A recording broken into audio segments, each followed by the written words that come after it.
నమస్కారం ఘంటారావానికి స్వాగతం. ముందుగా ప్రధాన అంశాలు.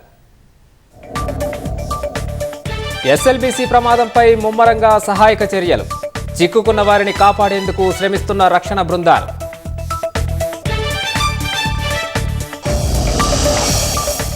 ఫోన్ ట్యాపింగ్ కేసులో కేసీఆర్ను బీజేపీ కాపాడుతోందన్న సీఎం.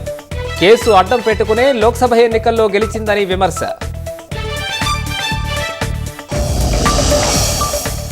ఎమ్మెల్సీ ఎన్నికల్లో బీఆర్ఎస్ ఎందుకు పోటీ చేయడం లేదన్న ముఖ్యమంత్రి.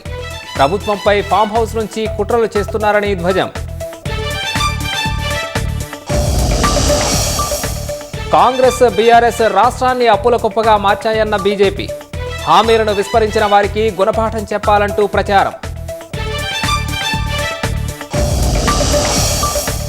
ఎమ్మెల్యే కోటాలో ఎమ్మెల్సీ స్థానాలకు షెడ్యూల్ విడుదల. మార్చి 20న పోలింగ్, అదే రోజు లెక్కింపు.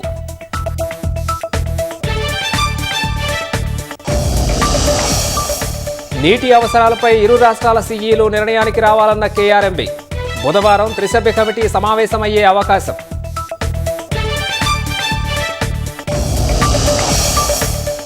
19వ విడత పీఎం కిసాన్ నిధులు విడుదల.